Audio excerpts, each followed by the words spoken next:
Hi, I'm Kathryn Stelljes, owner of the ThinkLiveBe team at Keller Williams Realty at the Parks in downtown Orlando. I'm here with your monthly market update.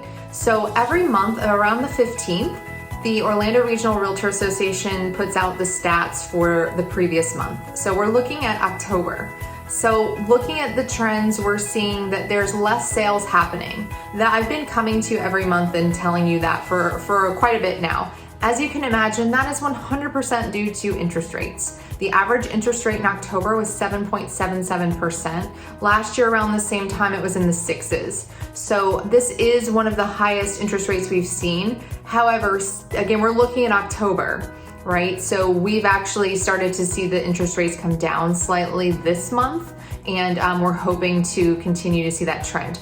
Every industry expert, every person that I talk to, and we all believe and have an understanding that we will not see 3% interest rates again.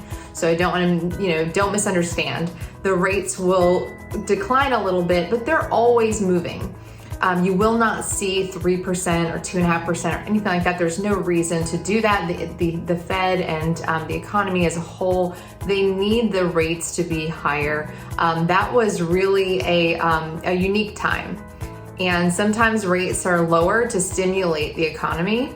And so if you happen to buy at that time, great, you're a lucky one. But at the same time, staying with a house just because you have a lower rate, when you also might have enough equity to buy and get into something that's more comfortable for you, doesn't really make sense. So every situation is unique, but we are seeing a decline in the number of sales due to those rising rates. So the number of sales is still just right about 2,500 per month. And that's sort of also seasonally what we see in October. The number of sales goes down a little bit in September, October, and then it peaks back up in December. We expect to see that again this year. That is just because we have people who want to move before the new year starts. They want to close before the end of the year for tax reasons. They have time off from work, etc. So there are still a lot of people shopping right now, trying to get under contract and close before the end of the year.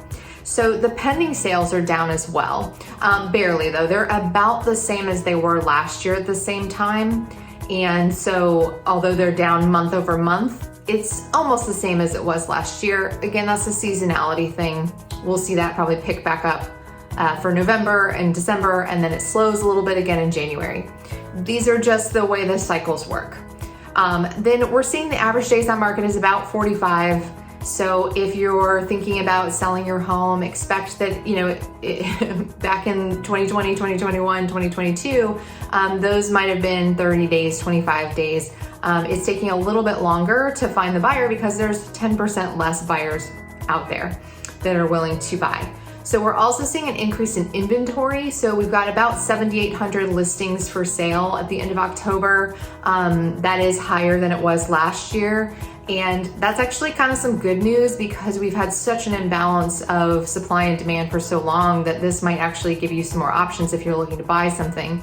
So we've reached 3.22 months of inventory, meaning the supply and demand, meaning if no new homes came available for sale, all would be sold in about 3 months.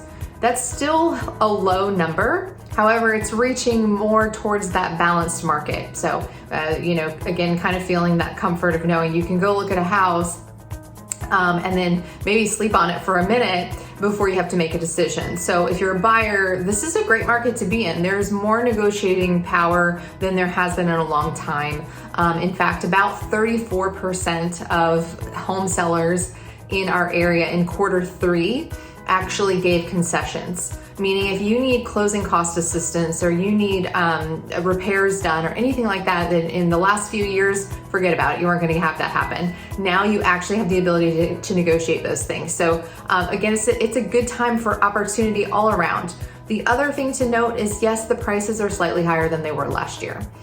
So for a seller, if you need to sell or you want to sell, there's no reason not to be listing your home because even though there's 10% less buyers, your house is actually worth more than it was last year. So it's still a great time to get the house on the market before the end of the year, because that's, again, this is like the time where serious buyers who want to close before the end of the year, they're shopping now. There's still time to do it. If you're interested in selling your house, give us a call. We'll assess your situation, see if it makes sense to get it on the market now or to wait until next year. and we look forward to helping you, and have a wonderful Thanksgiving holiday. We are so grateful for all of our clients and friends and everybody who supports and uses us and thinks of us as their realtors. So thank you. Have a very happy holidays, and we'll see you after Thanksgiving.